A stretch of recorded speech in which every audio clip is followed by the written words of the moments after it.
Hi hello friends అందరికీ నమస్కారం. ఈరోజు ఈ వీడియోలో తెలంగాణ రాష్ట్ర వ్యాప్తంగా రేషన్ కార్డు ఉన్న కుటుంబాలకు ముఖ్యంగా మహిళలకు సంబంధించి ప్రభుత్వం ఉగాది కానుకగా తీసుకొచ్చిన 2 అప్డేట్స్ గురించి ఈ వీడియోలో క్లియర్గా చెప్పబోతున్నాను.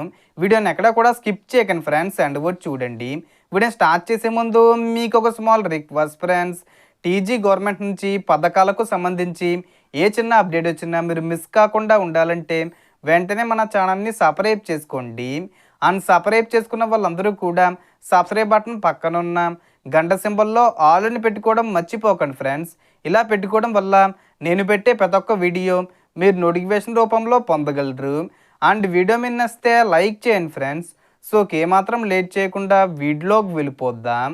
సో మహిళా సంక్షేమానికి ప్రాధాన్యత ఇస్తూ ప్రభుత్వం ఇప్పటికే ఉచిత బస్సు ప్రయాణం వంటి పథకాలను అమలు చేస్తుంది. అలాగే మహిళల ఆర్థిక భద్రత కోసం మరిన్ని నిర్ణయాలు తీసుకుంది. ఇప్పుడు తాజాగా ప్రకటించిన 2 ప్రధాన అంశాల్లో మొదటిది ఆసరా పెన్షన్లకు సంబంధించినది.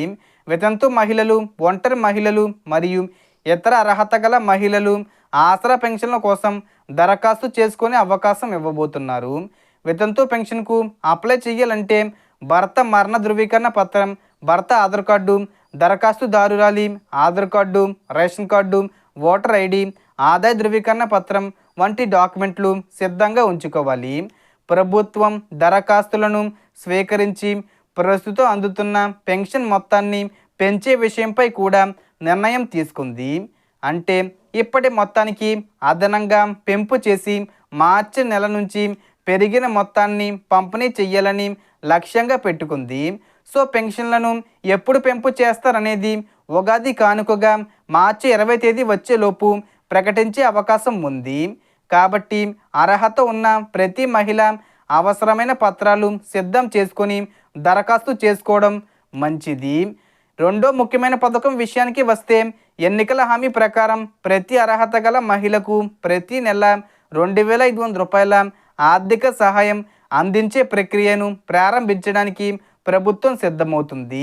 ఈ పథకానికి అప్లై చేయాలంటే రేషన్ కార్డు, ఆధార్ కార్డు, వ్యక్తిగత బ్యాంక్ ఖాతా, మొబైల్ నంబరు తప్పనిసరిగా ఉండాలి. రేషన్ కార్డుకు సంబంధించిన కేవైసీ పూర్తి చేయాలి. అలాగే బ్యాంక్ ఖాతాకు ఎన్పిసిఏ లింకు యాక్టివ్గా ఉండాలి. అప్పుడు మాత్రమే డబ్బు నేరుగా ఖాతాల్లో జమ అవుతుంది. ఈ 2 పథకాల దరఖాస్తు ప్రక్రియను ఉగాది కానుకగా మార్చి 20 తేదీ వచ్చే ముందు తేదీల్లోనే ప్రారంభించి అమలు చేసే దిశగా ప్రభుత్వం ముందుకు సాగుతుంది. సో ఇంకా అప్డేట్స్ అనేది మనకు రావాల్సి ఉంది. కాబట్టి తెలంగాణలో ఉన్న అర్హత గల మహిళలు అవసరమైన పత్రాలు ముందుగానే సిద్ధం చేసుకొని అధికారిక ప్రకటనలు గమనిస్తూ దరఖాస్తు చేసుకుంటే పూర్తి లబ్ధి పొందవచ్చు. సో దీనికి సంబంధించి ఏ చిన్న ఇన్ఫర్మేషన్ వచ్చినా నేను వీడియో చేసి పోస్ట్ చేస్తాను.